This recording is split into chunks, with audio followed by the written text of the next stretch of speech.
Hello YouTube, Darkside Jedi back again with part 2 of my Robin collection. This is everything Robin, this is what I've got, and I hope you enjoy it. The first part we went through the Dick Grayson version of Robin, some of his key issues, some just cool covers and other just storylines that involved him. And we're going to continue it. So without further ado, here is uh, Robin number 2, Jason Todd, and this is what I've got. Hope you enjoy it. As always, comment, like, share with your friends, post feedbacks, whatever you want, and keep on collecting. I know I will. So here is Batman number 366. This is actually the first time Jason Todd put on a Robin costume.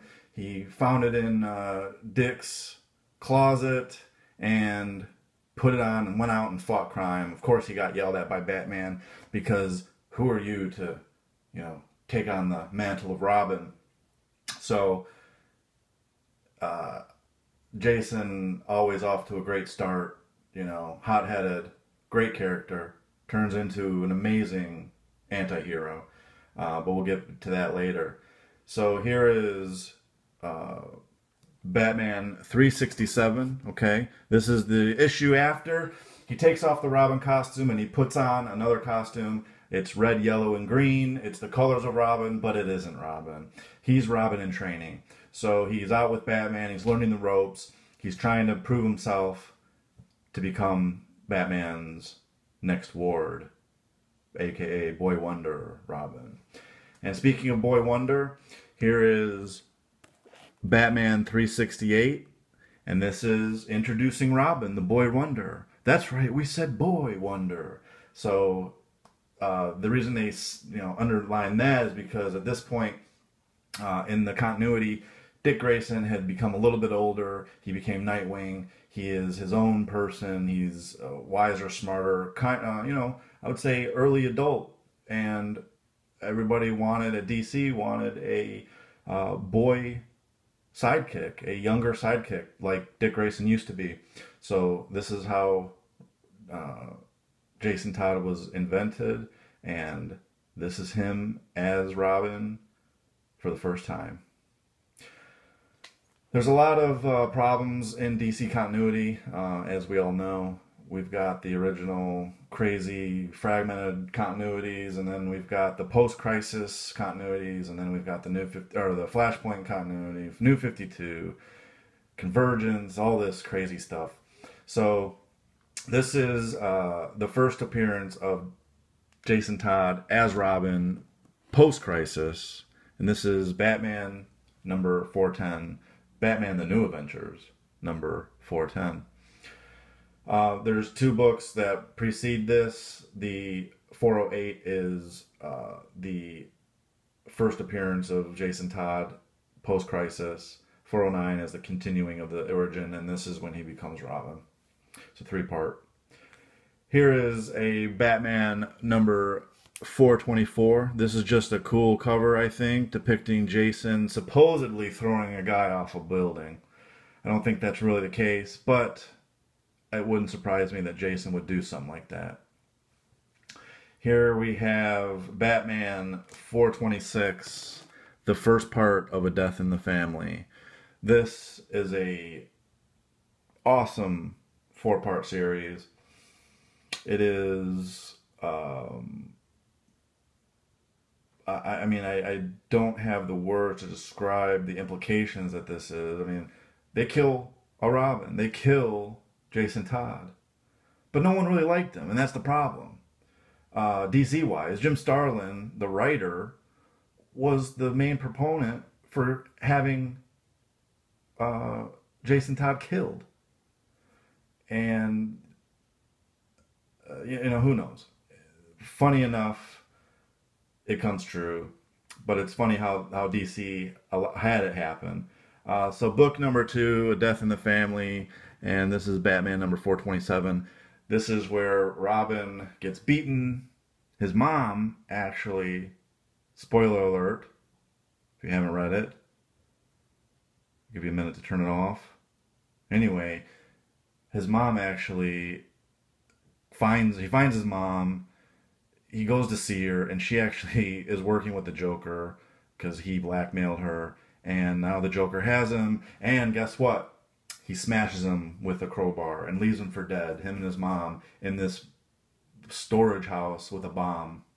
And can Robin survive? You will decide. Details on the inside back cover. So guess what? You got to call in and say yes or no. It was the first America's Got Talent. Call in, vote. You know, you got Ryan Seacrest going, and the votes are in. So he was voted to die.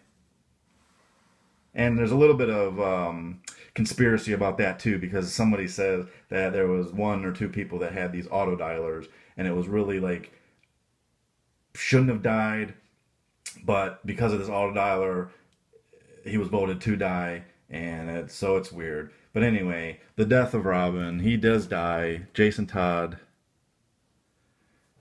Boom. Batman number 428. Book 3. Death in the Family. And then, of course, to finish it off, here is book 4, number 429, Batman, Death in the Family. Robin is dead, murdered by the Joker, and Batman can do nothing about it. Or can he? Of course he can. He's Batman. Here's a sweet book. This is a really hot book right now. So if you can get it, get it, get it, get it. It's already really expensive for some reason. Well, we all know the reason. Potential Red Hood in a movie or, something like that. And that's Batman 635. First appearance of Jason Todd as Red Hood. Awesome. This is, there's a 4-part storyline that was made into the movie Under the Red Hood, the animated movie. It was a great movie. If you haven't seen it, I recommend it. Part 2 of Under the Red Hood is Batman 636. Part 3 is Batman 637. And then part 4, this is where Jason Todd is revealed to be the Red Hood. No, it can't be. Not you. I would like to say this in a, what's his name? Good old what's his name? Adam West voice. I'm not an impersonator, but you can get the idea. I do have the variant of this. I think this is really cool. And it is actually signed.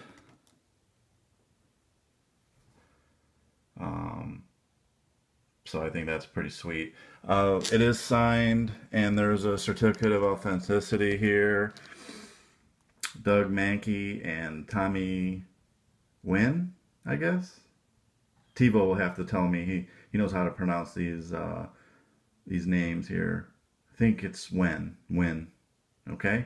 So, great artist, by the way. I know he gets a lot of props from these guys. So, there it is. Pretty sweet. Alright, this is just a cool cover by Brian Bolland. It's an homage to Detective 359. First appearance of Barbara Gordon as Batgirl. But this is actually a Jason Todd story. Batman Gotham Knights number 43. And number 44. And I think that's a sweet color too. Another Bolland cover. Kind of a remembering or reimagining, not a reimagining, but a flashback of Robin's death, Jason Todd. Batman Annual number 25. This is an amazing jock cover. Kind of an homage to Jim Aparo cover. And this is the new origin or a retelling of the origin of Red Hood.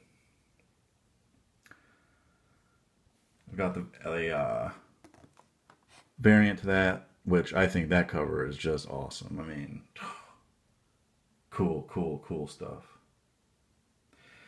Here is Red Hood #1, The Lost Days. I don't think there's any significance to it. This story is a 6-part story, and it tells basically what we didn't see, kind of how he became Red Hood. You know, his workings with Talia and Rosh, Al Ghul, and the Lazarus Pit. So it's kind of neat. I have issue 1 and 2. That cover is sweet. That is awesome. I love it. New 52 wise, I didn't get into the series right away, so I don't have the first issue, but I do have the last, and a few others, but that's Red Hood and the Outlaws. So this is the New 52 last issue of Red Hood and the Outlaws. But guess what? Like DC does also well, they stop something and then they start it right back up. So here's Red Hood and Arsenal #1. So it's basically Red Hood and the Outlaws minus Starfire, who got her own book, by the way. And it's pretty good, actually. So that's the start of that story. All right. That is the Jason Todd stuff. Hopefully I'm getting more. I'm trying to get the first appearance of Jason and a couple other things. But here we will continue with the first female Robin, and that is Carrie Kelly. Now, this is really not canon, whatever, but you know what? She was in the Robin costume. She fought with Batman. In my opinion, she's Robin. And her first appearance is in Batman, The Dark Knight Returns, #1. That's a beautiful book. That's just an awesome story, period. And a cool, iconic cover. Her first appearance as Robin is in Batman, The Dark Knight, #2. And she's on the cover of Batman, Dark Knight, #3. And you know what? Just for shits and giggles, because Batman, Superman is coming out, and she's in this too. But Batman, The Dark Knight, #4, which, man, I love that cover. That cover is so cool. These actually are going to go to CGC or CBCS. They're really nice, high grades. That's Carrie Kelly. Oh, but wait, we're not done. The New 52, Carrie Kelly, her appearance is in Batman and Red Robin, #19. And I will take it out and I will show you. I thought this was cool when I opened it and read it, because, you know, it's like, whatever happened to them? So they kind of put her in the Batman canon. So I don't know if we can see this, but first we open up the cover. Boom. Carrie Kelly. So it's one of those fold out cool covers here. There you go. I think that's pretty cool. And then there she is, right there. In this version, she taught Robin, Damian. This is when Damian disappears. She taught him like dance or something. She was in a dance class. But what I thought was really cool was this. She opens the door. Happy Halloween. Whoop. So that's Batman. New 52. Batman and Red Robin, which is part of the... But the dog's going crazy. So let me take a break. I'll be right back. See what's going on. Don't go anywhere. Okay, I'm back. Sorry about that. Someone was at the door. So, as you know, in the world of real life, things happen. So let's start back up. So I was talking about Batman and Robin #19. That was the first appearance of Carrie Kelly in the New 52. On to the fourth Robin.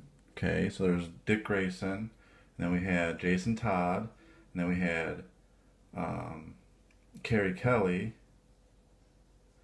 and then we had Tim Drake, who is actually in DC canon the third Robin, okay? Because Carrie Kelly doesn't count, but to me she does. So this is Batman number 442, and this is the first appearance of Tim Drake in a Robin costume. First appearance of Tim Drake as Robin. I'm sorry, in a Robin costume. There's a future title that is his first appearance as Robin. And I'm working on getting that for sure. So, but this is the one I've got, and I'm happy to have it. Here is Robin, number 183. Okay, this is Tim Drake as Robin. This is the final issue, part of the Last Right storyline. And what happens after this is that Robin, Tim Drake, becomes Red Robin.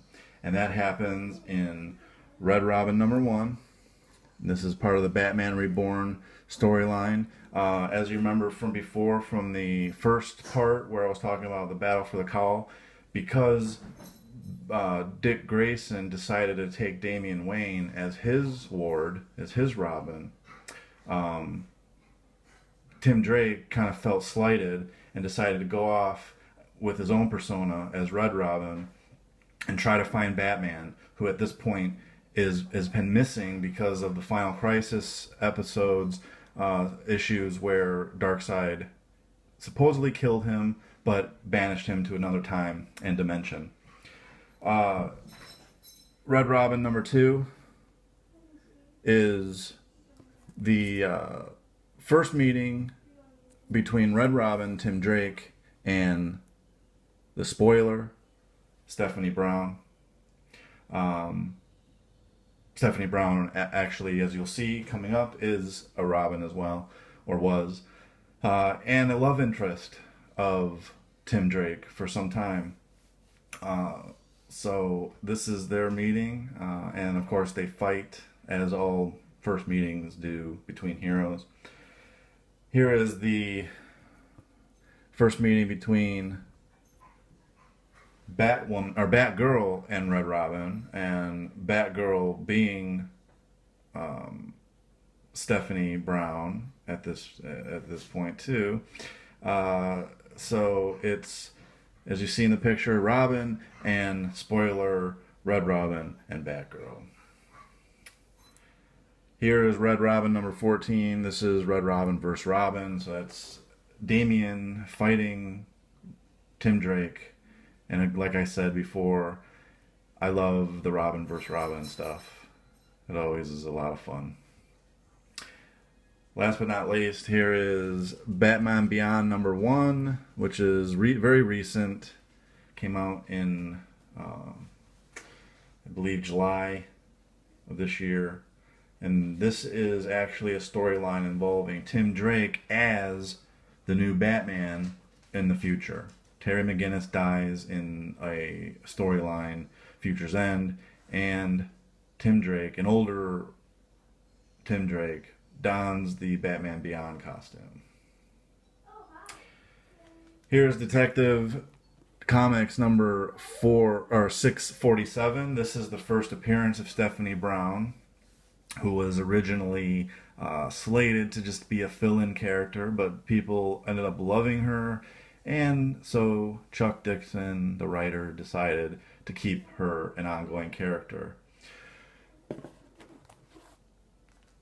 The next issue, 648, is actually the first appearance of the spoiler, her character, her hero character. Here is Robin number 126, Robin the Girl Wonder. This is the first appearance of Stephanie Brown as Robin. Here is Robin number 174. This is the in the story, Stephanie Brown is thought to be dead. She was killed after being beaten and tortured by the Black Mask. So she returns, and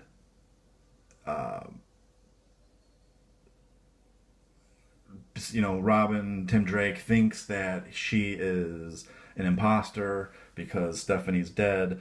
And in this issue, it's found out that Stephanie Brown is the spoiler and was never dead in the first place. She moved to Africa to train and heal after being beaten. So it is her. She's back. She never died. This is the story that tells you that she never died. Battle for the Cowl, one shot number one, is Batman Dead, the Gotham Gazette Batman Dead story. This has a story with Stephanie Brown in it, where up to this point she was told to put the spoiler persona to the side and get out of being a vigilante. This is at the end. She is looking at her costume and deciding that she wants to become the vigilante spoiler again. Gotham Gazette Batman Alive, one shot. The Batman Dead is the precursor to Battle for the Cowl. Batman Alive is the epilogue. Okay. Batman Alive has spoiler Stephanie Brown as spoiler once again, coming back and fighting against Nocturna, who is robbing a bank. And Tim Drake comes up to the scene. He's like, wow, my job's already done for me. He doesn't know that it's Stephanie, of course, but she's back as spoiler. Here is Batgirl number one. Okay. Spoiler alert. Ha. I do stupid puns sometimes. But in all seriousness, Batgirl number one is the first appearance of Stephanie Brown as the new Batgirl. She takes over the mantle from Cassandra Cain, who is disenfranchised at the loss of Batman. Again, this is a storyline where Batman is thought to be dead, and the DC universe is or the Bat family is kind of in shambles. This is the first appearance of Batgirl, Stephanie Brown. Here is issue number 4 of Batgirl. This is the first appearance of her new costume. Oracle, Barbara Gordon, gives her this new, better costume. Before, she was using the Cassandra Cain costume, which wasn't as armored up as this one. A newer appearance of Stephanie Brown is in the one-shot Batman Incorporated Leviathan Strikes. In this one-shot, she has infiltrated Professor Pig's lair and is trying to get information of these girls who are brainwashed to kill. So this is the beginning of the new 50. This is the tie-in between the old Batman Incorporated and the new 52 Batman Incorporated. Last but not least, for Stephanie Brown is the new 52 Batman number 28. This is the teaser of the Batman Eternal weekly story. In it, this is Stephanie Brown's first appearance in the new 52.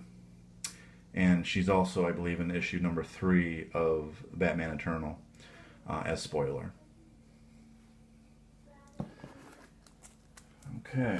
So what I'm going to do here is pause it. I'm going to say that's it for part 2 of Robins, my collection.